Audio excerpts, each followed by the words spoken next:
So I said I would upload my assignment on Monday. I'm sorry I didn't. I uploaded it yesterday. Some of you may have seen, some of you may not have seen. Clearly, as I can see from the facial expressions, those of you who have seen the assignment knows it. Those of you who haven't, you look quite surprised. But basically, you got enough deadline. It's not going to be handed in until, I would say, what did I say? 4 p.m. So you will hand it right here on 4 p.m. on Wednesday of 8th of June. I mean, already a different month, like 2 weeks. So 2 weeks to write a 2 to 3 pages worth of short report, I think you can. Now, it's going to cover the material to be taught between weeks 13 and weeks 14. So, some of the material will be new, and that's the reason why I have uploaded my lecture notes for week 13 and week 14 earlier than usual, so that you can actually have a read through and think about it. The assignment, I might as well let's go and see that the question is very simple. Why do we observe cartels in certain industries? What are cartels? 우리말로 뭐죠? 과점 시장은 올리고폴리고 정확히는 담합입니다. 담합. So it's a contentious issue. I mean, we always vilify certain companies to be, people like, I don't know why our mobile phone bills are so high, for example. I don't think there's a huge explicit cartel going on, but there are that. Other examples are ripe in airline industry where certain airlines are only allowed to, sort of fly through a particular route. Say a popular route like Seoul, Tokyo, Seoul, Hong Kong.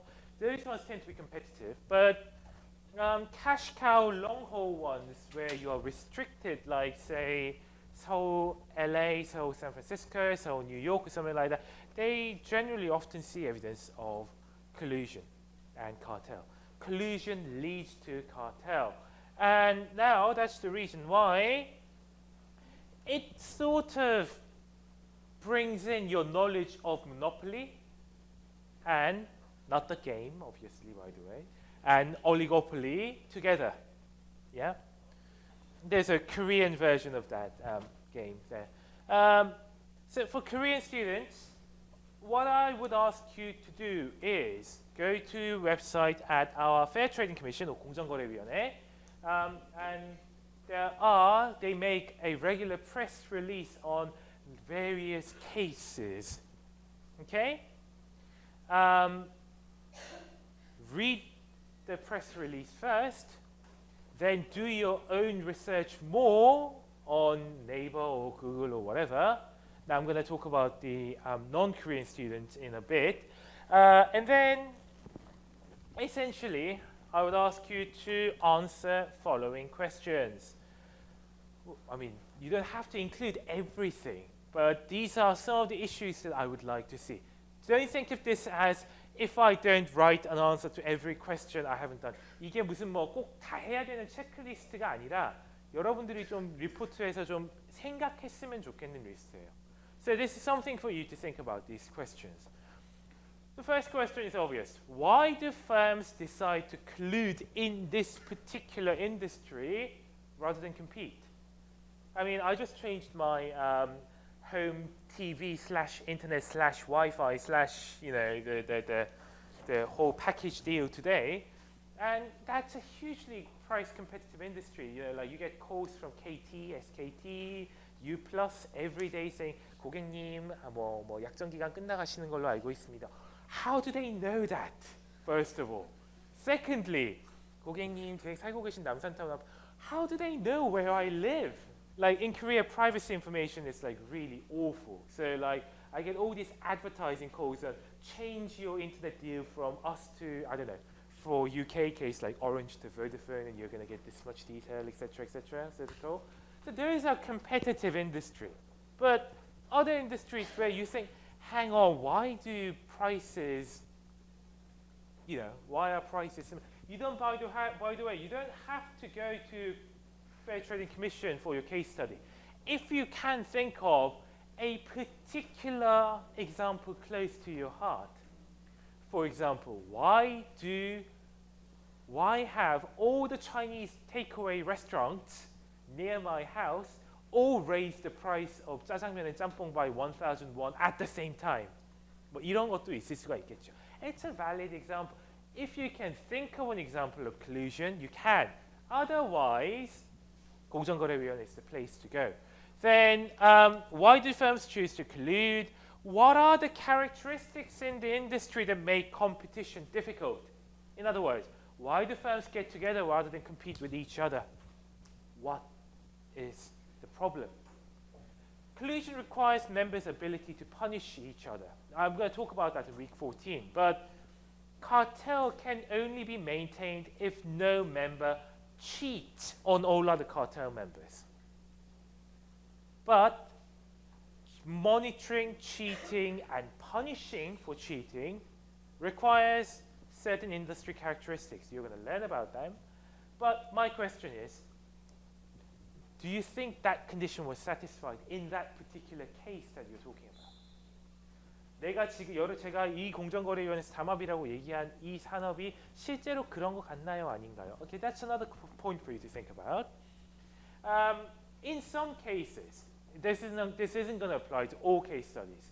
The FTC or 공정거래위 learns about the existence of a cartel arrangement when one of the cartel members decide to cheat and do a deal with them. 저희가 이거 아닌 것 같아서, and then they just like leave a note at the end of a dinner or something like that. So that means there must have been breakdown of cartels. Why? What changed? Why was cartel working so well and then working badly? Press release recover a little bit, do your own search over the web, and you may learn more about that nature of that industry. And then the last two questions are a little obvious. What do you think are its effects on consumers? And what can the government do to stop such cartels from happening in the future? I think it's a pretty clear enough assignment to think about. It's not a huge end-of-term report. It's something for you to, think about a little bit.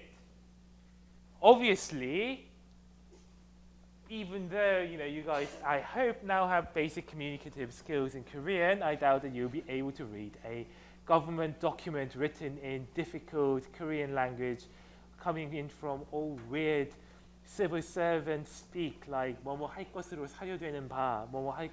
I doubt that's gonna, okay? So you have two options.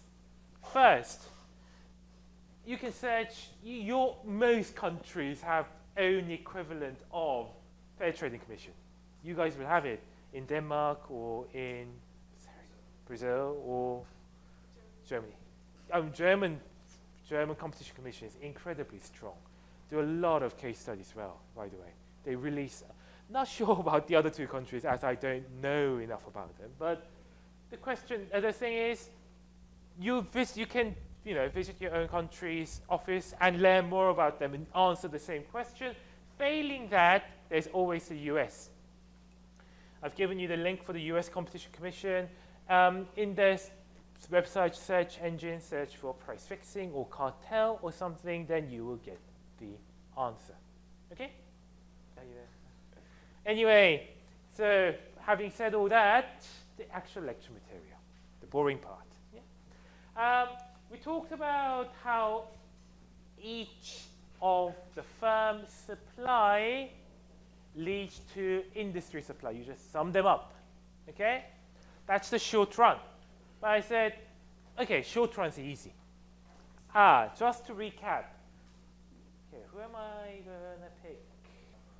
Marginal cost curve, because P equals MC in competitive market, but above the minimum of ABC. So between about 3 people, we got the right answer. The firm's individual supply is its marginal cost curve, upward sloping part of the marginal cost curve, above the minimum of its ABC curve. Otherwise, it's going to shut down. Each firm supply, if you add them up horizontally together, then you get the firm supply, industry supply in the short run. Now, today we are going to make the matter a little more difficult, because in the long run, that's not going to be the same. Okay? So in the long run, each firm can adjust their plant size. In other words, 공장 사이즈라는 거는 그냥 생산을 얼마나 많이 할 건지 얘기라고 생각하시면 됩니다. So they will have their own long-run marginal cost. They will have their own marginal supply curve. So long-run marginal cost curve will be what's relevant. But second part was the important one. Loss-making firms will exit. New firms may be entered, driven by the incumbent firm's profits. You know, if Korean Air is making huge profits on Seoul, New York, or Seoul, Tokyo, then Asiana Airlines has every incentive to lobby and get their own, I would say, get their own route installed in. Okay? Now, generally, in competitive industries, there are no restrictions on the entry of new firms. In other words, there is a free entry.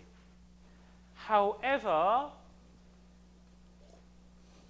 in other industries, there are definite barriers to entry. Definite barriers to entry. This includes predatory behavior of existing firms. I'm going to talk about this case in a little bit, or patents or licenses. I'm going to talk each case turn by turn by turn. KLM versus EasyJet in the 1990s. Now, European airspace was heavily regulated up to the mid-1990s. There were restrictions on which national carrier could fly from which airport to which airport. So this is new thing to, you know, we as Koreans, we're not common. I mean, we're not so used to flying short-haul domestic flights or very close international flights. Not a lot. I mean, the only domestic route that we would probably consider flying are Seoul, Jeju, and that's it. Oh, by the way, has anyone, I don't know, some of you may already know this, but Seoul, Gimpo to Jeju is the world's busiest route by passenger. In the entire universe, Seoul, Jeju is the busiest route. It has the most passenger flown between per flight. Sorry, most flights operating per day. There are about, I think, about 70-something per day or something ridiculous like that. Yeah. Anyway, so that's that. But Europe is different. There were a lot of unused airspaces, airfields and etc. from about the time of about Second World War, roughly-ish. You know, like you're from Denmark, you know that other than Copenhagen, there are a lot of other regional airports, right? Same with France, same with Germany. So you can, you know, if you want to go to France from UK, you can fly. You don't have to fly from like, you don't have to go to London, then fly to Paris, then go to somewhere. You can just fly from somewhere like Manchester to somewhere like Bordeaux easily. Yep. But that wasn't the case until 1990s. So European Commission deregulated the airspace and airline industry in 1997. One of the first ones on the scene were what probably Europeans are more than familiar with this airline, EasyJet. EasyJet started off with London Heathrow to Amsterdam Schiphol Airport, so London-Amsterdam route. That was an extremely profitable route because of huge business demand coming in from Heathrow and Schiphol. Now, however, at the time, that route was only allowed to be flown by British Airways, and KLM. KLM's the Dutch carrier. Most of you, quite a few of you will consider flying them if you want to go on the backpacking travel across Europe in summer. Now, EasyJet entered. At this point, London to Amsterdam beforehand cost about £149. £149 per return. EasyJet lowered the price to £89 and offered it £60 less. KLM responded by deliberately putting the London-Amsterdam Schiphol route down to £79. That's essentially, so they were loss-making on that route, but they were cross-subsidizing from profits in other, like profitable routes like Amsterdam to Aruba or Amsterdam to, Shanghai or whatever. Point is that they wanted to drive out EasyJet by deliberately lowering the price below the cost basis. That failed because the European Commission intervened and determined that KLM's behavior was anti-competitive. Huge fines were paid. EasyJet survived, and as we all know, I think most of you here can attest, same with me, having EasyJet, Ryanair, Air Berlin, etc., are all better for us as a whole nowadays. Their service might not be the greatest in the world, but we have greater option, lower price, and greater choice and access to flights. So those were sort of good examples of a barrier to entry. That's called a predatory pricing, or 포식자적 가격 설정이라고 합니다. 우리말로는. Huge barrier to entry. For example, nowadays, this is less common because you get a huge media coverage, but the franchises of large companies would come in as a bakery or chicken place or whatever, and then they would deliberately set a price lower than the going rate in small chicken place or small Chinese place or whatever in that village or in that apartment block area to drive out the competitor. Then they would raise the price a lot. 그죠? So that's a barrier to entry. Patents. Shkreli example, the AIDS drug. That's a good example there. Licenses are another huge barrier to entry. Now, New York taxi drivers, by the way, you have to have carrier license issued by the New York authority to be able to drive in Manhattan. There's a limit to that number, so there's a huge direct barrier to entry. That license is traded at the moment around $230,000.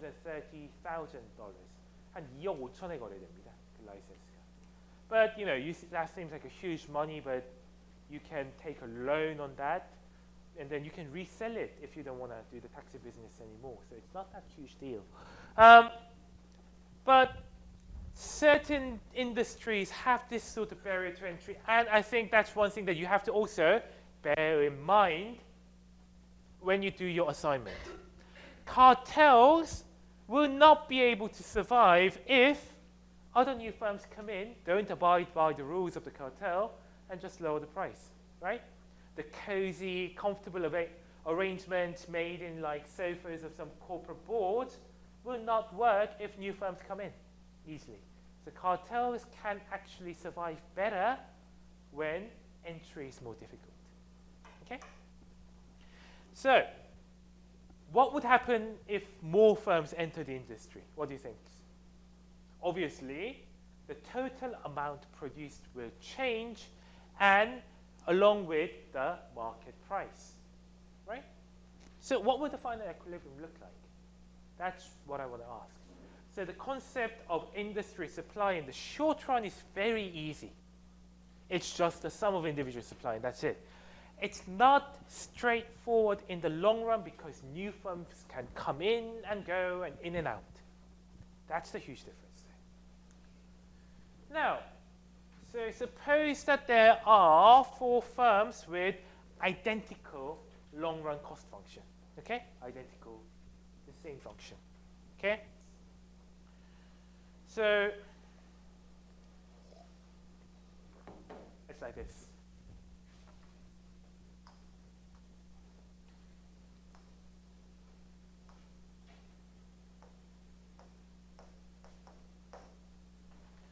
We know that the price has to equal marginal cost, but in the long run, AVC is no longer enough. Yep. If you don't cover the fixed cost in the short run, you're fine. But if you're constantly making losses on your 닭갈비 adventure or 불닭 fire festival, whatever, what are you going to do? You're eventually going to out. You're eventually going to go out. You're going to exit the industry. So what's the point at which you exit the industry? Well, if you're making losses in the long term. Because we have defined the cost to be inclusive of what? Opportunity cost. If you're making loss, that means you are better off elsewhere. If you're constantly making losses on your little sort of like katsudon or whatever, sort of Japanese style cozy restaurant place, you can go somewhere else and start a new business. I don't know, cafe or casual wine bar or whatever. Okay? So in the long run, your break-even price must be given by this.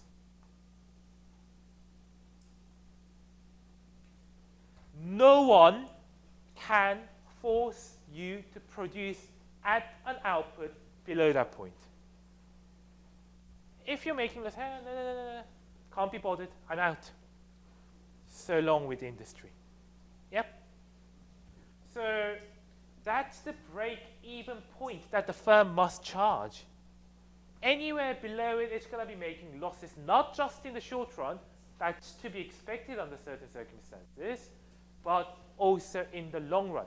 When entry and exit are free, rational people will not stay in the industry if you're making a loss. 손해보는 인더스트리에 굳이 뭐 남아있을 수 있겠습니까? 이유가. 그죠? So, it's like this. Suppose that this is the supply curve when there is only one firm in the industry. Okay? This is the market demand. Okay? Now, this P star is the minimum AC point where each firm doesn't make a loss anymore.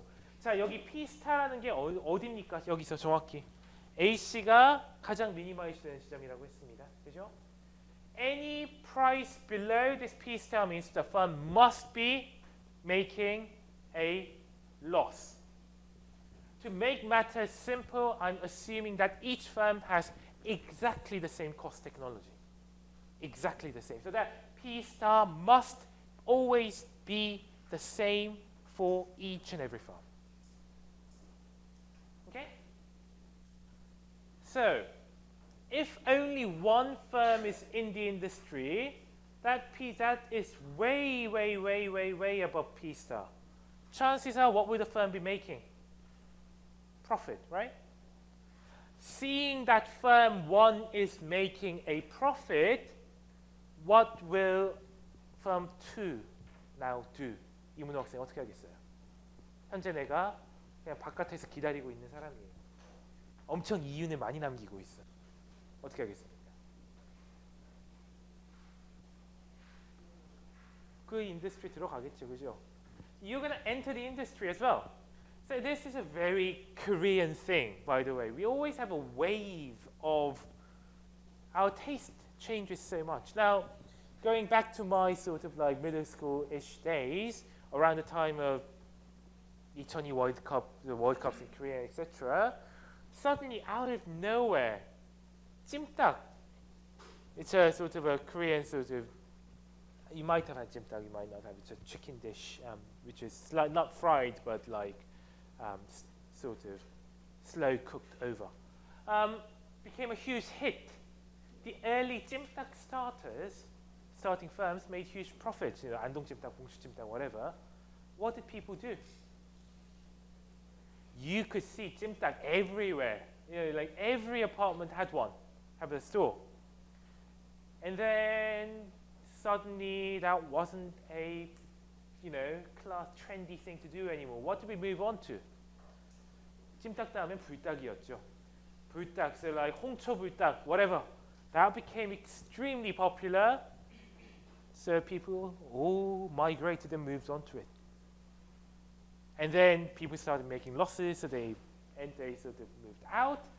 And then we thought 불닭 was the next big thing, and then things also changed. What happened then? When there was chicken first, then there was 찜닭, then 태초에 치킨이 약간 이필인데 찜닭, then 불닭, then 파닭 was next. It's fried chicken but with huge amount of spring onion.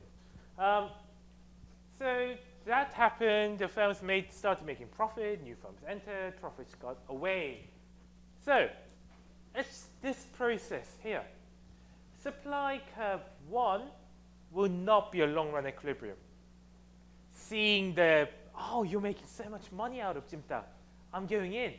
Firm 2 will enter. So supply curve will shift to the right because new firm is now producing exactly the same amount of output.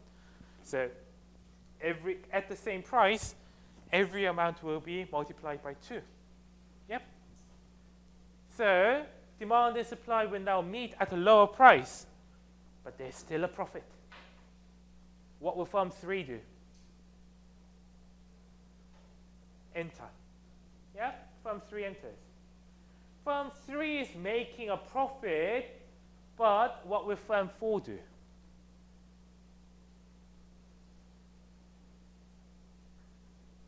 If firm 4 enters and shifts the supply curve to S4, what happens? The new equilibrium will be at below the minimum of AC, which means everyone will now be making a loss. So, in the long run, will they survive? No. So only maybe they may enter in the short run by mistake or something. But, 찜닭 wave faded away eventually. We don't see like 2 or 3 찜닭 places per every 아파트 상가 anymore, right?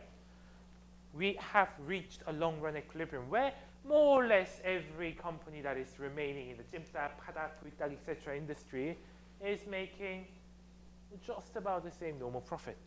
Yep. Same with anything. Same with 밥버거. Same with 컵밥. Same with I don't know what it is with us. We are always so picky and changeable when it comes to the it thing. Only chicken and Chinese have survived the trend of time. We still order chicken, we still order Chinese, but the rest come and go, I guess. So, how many firms will be in this industry in the long run? 회사 몇 개가 살아남을까요? 결국 장기적으로 저기서는. Long run 3, right? And that firm, they will all be making little amount of profit and no more. Because if they earn any more, so that if a new firm enters, they can still make a profit, a new firm will enter and eat away any of that profit. 아무튼 새로운 펌이 들어와서도 계속 이득을 남길 수 있는 구조가 되면 계속 들어올 거란 얘기죠. 어렵진 않죠, 이 얘기는. 그죠? So in the extreme case, okay, so I've got to do this graphically today. Have a P star like here, okay? Now, market demand can take many different shapes, but let's consider an extreme case where the market demand is always vertical. There's a fixed amount of 찜닭 we want, regardless of price, okay?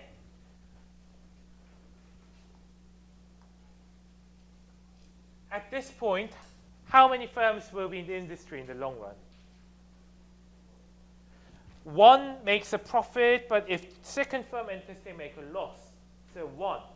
Let's shift this a little bit to about here. How many firms will be in the industry? 2. Where will the industry change from 1 to 2 firms? It's here. Right here. 그죠? 여기 딱 가면 first firm makes huge profit. If the second firm enters, they no longer make a loss. They at least break even or do better, right? And that's the point where firm 2 enters. Yep.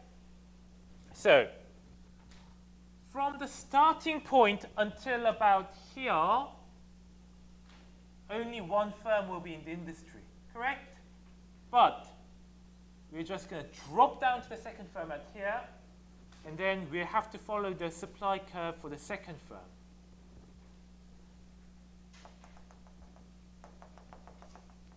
At this point, what happens? Raphael? The third firm enters. So we can't follow the S2 anymore. The third firm will enter. So we have to follow this supply until we are here when firm 4 will enter. So industry curve is a collection of points. This, and this, and this, and this. So you only collect the relevant part of supply curve until it is profitable for the new firm to enter. Then you have to follow the supply curve with one more firm. In Korean, 회사가 하나의 때에 공급 곡선을 따라가 봅니다. 가다 보면 어느 순간이 나오겠죠. 어느 순간이. 두 번째 펌이 들어와도 이득을, 그 두 번째 펌이 이득을 남길 수 있는 데가 나오겠죠. 그러면 그때부터는 회사가 두 개가 있다고 가정하고 그 공급 곡선을 따라가야겠죠. 그러다가 또 세 번째 펌이 어느 순간이 되면은 들어와도 이윤을 남길 수 있는 구조가 될 겁니다. 그러면 그때는 회사 3개인 곳에 공급 곡선을 따라가야 되고 4개, 5개 저렇게 찹찹찹찹찹찹찹 서플라이 커브가 잘린 저 부분들만이 모여서 인더스트리 서플라이가 된다는 얘기예요. So, you take a collection of points for 1 firm, 2 firms, 3 firms, 4 firms, 5 firms with the tipping point being when a new firm enters and can at least break even. Then the new firm will enter. So you have to follow the new supply curve. Then the new supply curve. Then the new supply curve. And that's the reason why we have end up with this red bit as our industry supply in the long run. Which is just about what I have written here. Only the bold lines. So supply curve 1. Then when you go down to here, when second firm enters, you have to follow the supply curve with 2 firms now. Go up, up, up, up, up. Then at this point, supply curve 3, because firm 3 will now enter.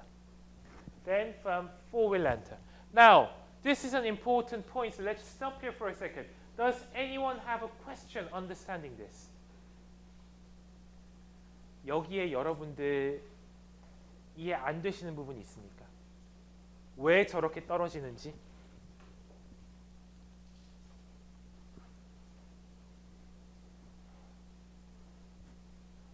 괜찮아요?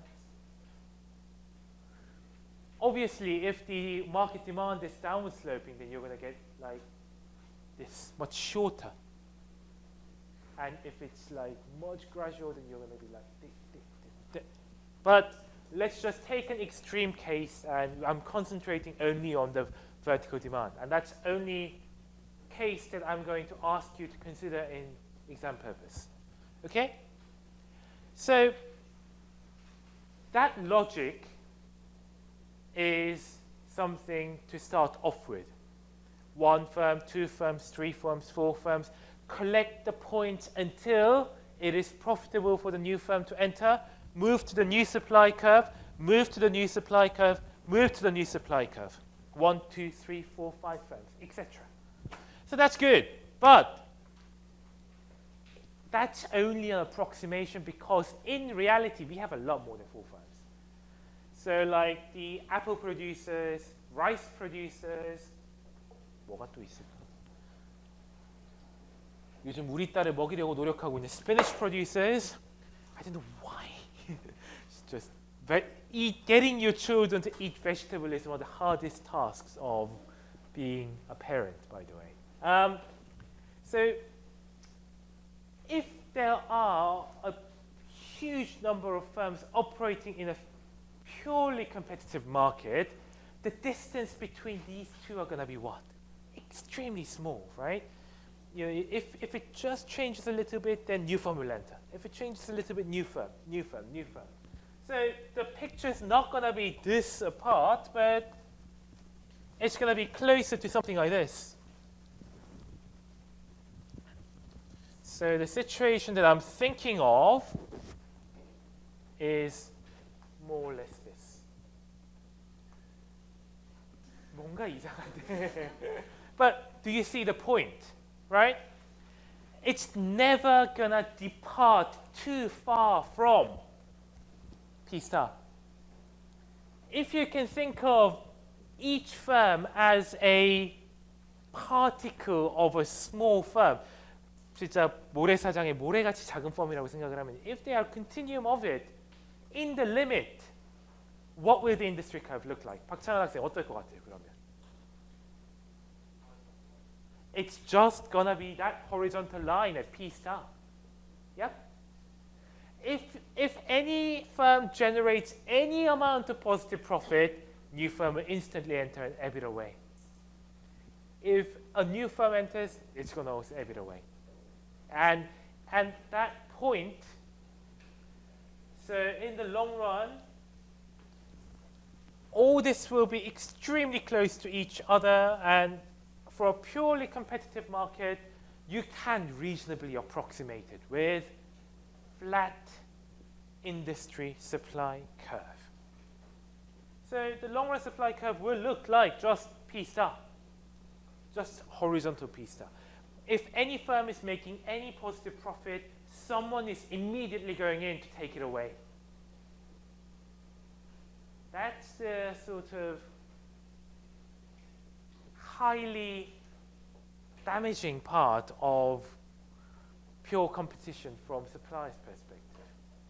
And that's the reason why every one of our parents in their 40s and 50s and 60s who, you know, retire from work and start off with a chicken place or beers something place or Chinese place don't really make great amount of profit.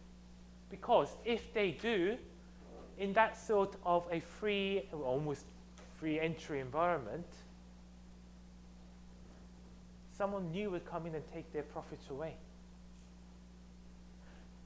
So let's just, you know, pause here for a second and talk about it. What's the only way to break out of that trap of self-employed? 우리가 자영업자의 함정이라고 부르는 그거예요. 어쩔 수가 없는 거예요. 그거는 컴피티션 하에서. So in Korea, that's a huge issue. People who are employed in the top 30 firms, the chaebols, can't stay in the firm after about 45, so they move out. They get a bit of a severance pay. They open up a chicken place, a Chinese delivery place. Don't do that great. Ebbs away most of their savings, and then their retirement is more or less ruined. So what's the solution here? I mean, without the government, providing welfare, that's a different perspective overall. 정부 복지를 해야 된다 말하는 그 얘기를 떠나서요. 그거는 개인의 노머티브한 문제고 정치적으로 개인들의 모두의 성향이 존중받아야 되는 부분인데, not that, but from a purely marketing and finance and success in industry sort of perspective, what's the solution?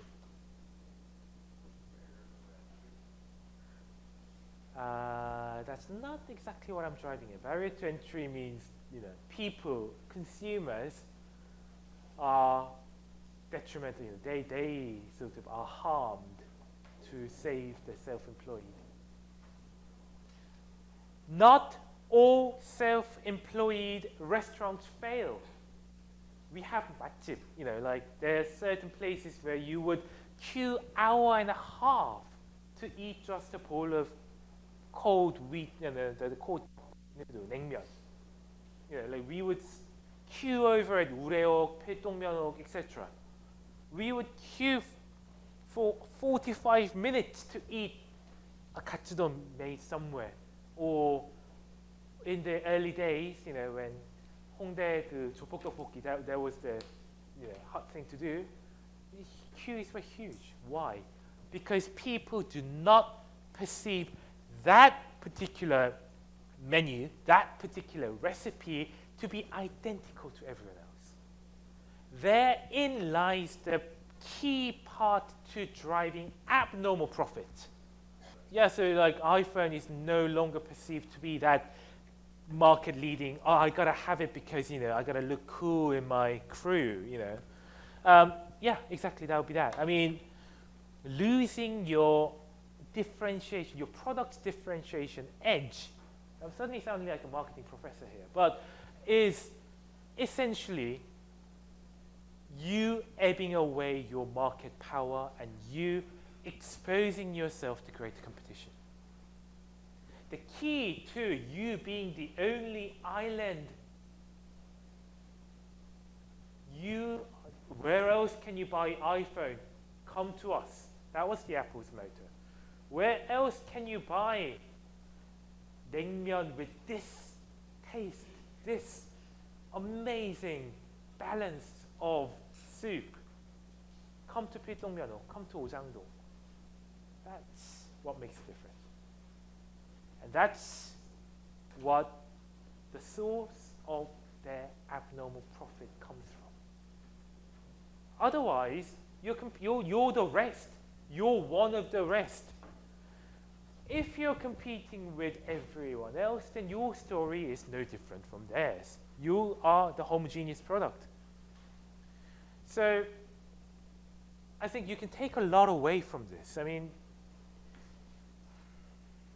in terms of Java application, the same applies, I guess. I know that you guys are trying extremely hard to differentiate yourselves from potential candidates, but finding your own edge and selling it to the employers, I guess that's where you differentiate yourself from others and increase your prospect. Okay? But that zero profit doesn't mean that the industry disappears. Or if you look at the financial statement of your favorite chicken place in your 아파트 상가, their cost and benefit comes out to be zero. That doesn't mean that. Opportunity cost is the key. Are you earning enough to remain in this industry? What are your next best alternative? That's the key to understanding, whether that industry earns normal profit or more than normal profit. And chances are people who are in the sort of the 자영업, 외식업, 요식업, food and drink, self-employed edge are in there mainly because their alternatives aren't much better either. Yeah? Well, what else can they open? A dress shop doesn't do that great in this environment either. So that's the sort of meaning of zero profit, I guess. You can't really do that much better from somewhere else. Now, they're not attracted, so that's the key point of zero profit. That's the point at which they are not attracted to somewhere else or leave the industry either. They're just about indifferent between staying and leaving. But, not every industry has free entry. As I said, the most common reason for the fixed number of firms in an industry is that some factors of production are available only in fixed and finite quantities. Not every picture is Clayton Kershaw. Yeah? Some pictures are like 한기주, or, no offense, but, or some pitchers are even worse, or some batsmen, not a great batter who can hit 30 plus home runs. There aren't that many of them. Not just in sports. Not that many people are entrusted with the ability to manage a huge pensions asset. There are skillful fund managers, and there is a fixed, finite pool of them. Those who have the ability to engage in sales, computing, managing, risk managing, etc. Same for the human capital is finite. Same with certain types of natural resources. There's only so much oil there are in the deposited underneath. Same with natural gas. Something like, I don't know, diamonds, or what other stuff can you think of? Rare earth being another great example. Rare earth in Korean is hitoryu-입니다.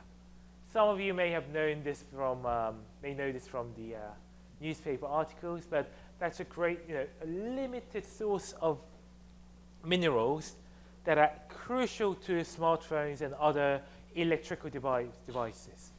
So that's what fixed factors, that essentially acts as a barrier to entry, essentially.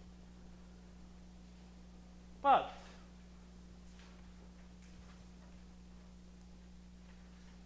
here is a sort of something here. In some instances, fixed factor is also caused by forces of nature, not by forces of nature, but by laws and regulations. Sorry, I got confused for a second. So taxi driver license being a good example. You having to pass the bar exam to become a lawyer, for example. Okay? So you might think that it is possible to have an industry with positive profits in the long run. Okay? Yes and no. Depends on how you define your profit. Okay? A firm that operates with a positive profit, or seemingly positive profit, huge amount in the financial statement, generally you're not appropriately measuring the market value of the barrier to entry. What I mean by that is, let's consider this. Okay? Now, suppose that you are interested in examining welfare of farmers in a rural village, okay? Even after his labor, seeds, fertilizer, etc., etc., etc., have been taken into account, a farmer, according to the financial statement, is seemingly making pi dollars in profit. Okay? Pi dollars in profit. So you might be thinking here, hang on, that's a profit. That's a profit that is in excess of your cost. But it also depends on how you measure your opportunity cost. Suppose that you're a farmer, but you get ill for a year or something like that. You have you have some family to take care of or something. So you decide to rent or sell that land. How much will that pay? How much will that fetch me? Exactly that pi dollars in competitive markets. Because other farmers will come in, and those other farmers will be attracted by that profit amounting to pi dollars. 이거 되게 중요한 얘기입니다. 내가 모든 코스트를 다 제외하고 이윤의 파이만큼 남기는 것 같잖아요. 한 1,000만 원, 5천만 원 남긴다고 칩시다. 그게 그러면은 진짜 economically abnormal profit이라고 봐야 되느냐. 아까의 경우는 내가 abnormal이라고 했지만 정확하게 얘기하면 아닙니다. 왜냐? Because, so I've talked about the same thing back in Korea. So because there are other farmers expecting to make this many dollars in profit. So your opportunity cost is to sell the land to someone else for a year and get that much pi dollars in return. 이게 정확하게 맞는 얘기죠. 내가 꼭 5천만 원에 이윤을 얻는 게 5천만 원이냐. 남한테 그 땅을 팔아도 5천만 원만큼의 기득을 얻을 수 있다는 겁니다. So your opportunity cost is exactly your profit. So the true market price of land must take into account of that profit. Okay? So from an true opportunity cost perspective, the farmer must be making zero profit. In other words, suppose that there are government taxi licenses limit the number of taxi drivers in Seoul, which they do.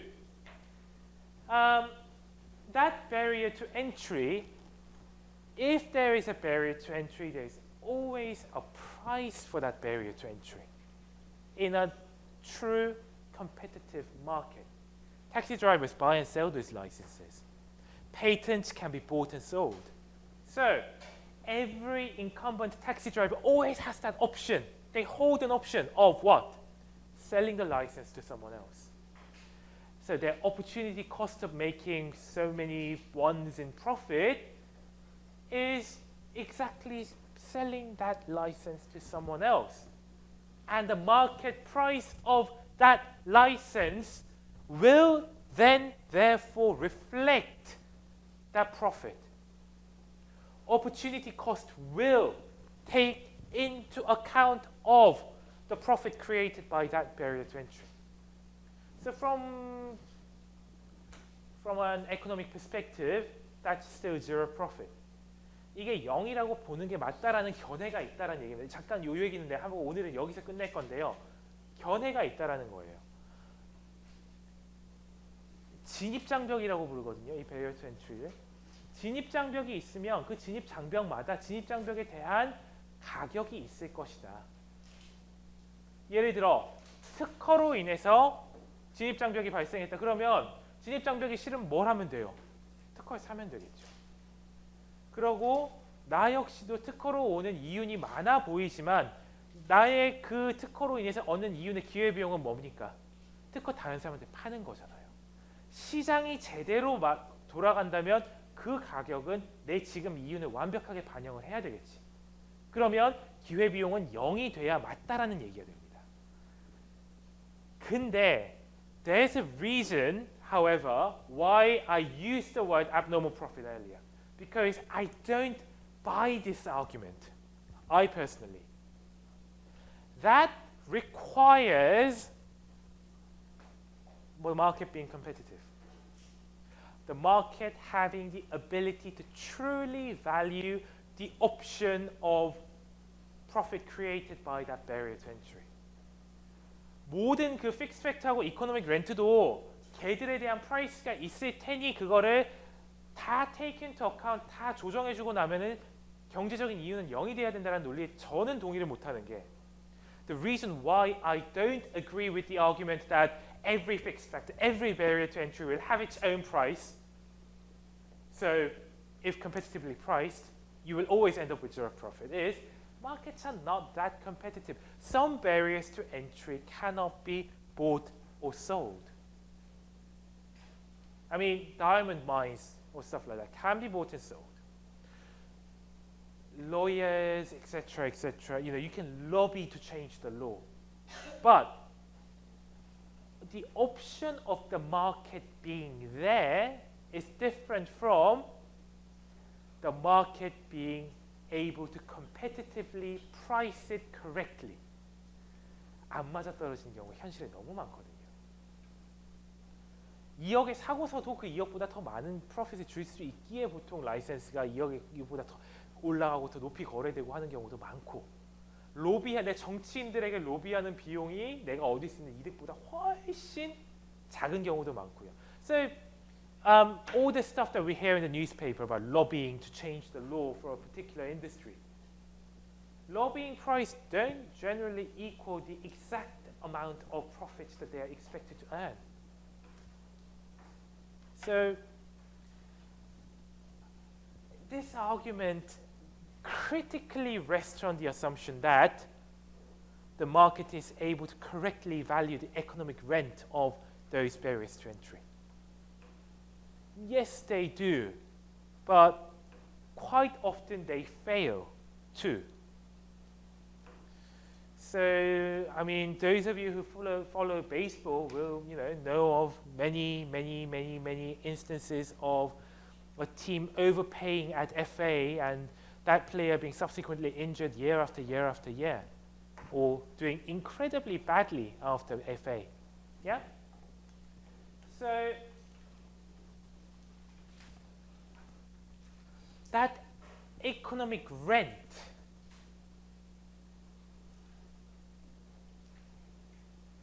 is important, but there are limits to I don't know, I mean,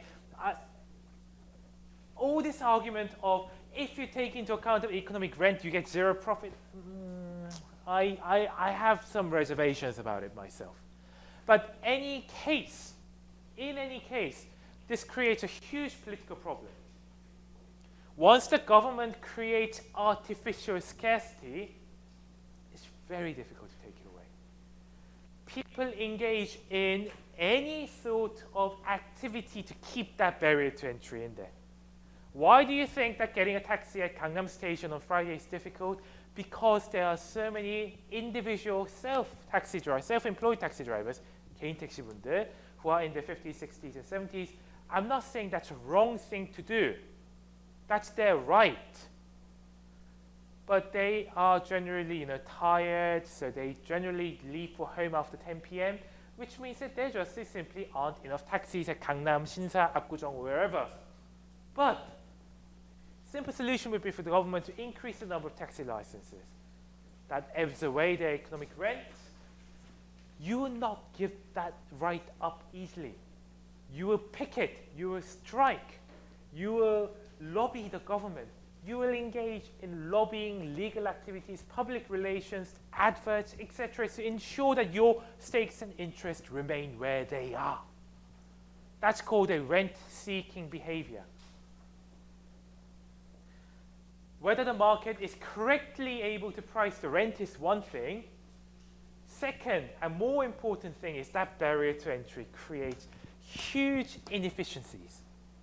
Spending on lobbying, giving away Chateau Lafite Rothschild to your legislator, your 4-term National Assembly congressman, that's not an economically valuable thing to do.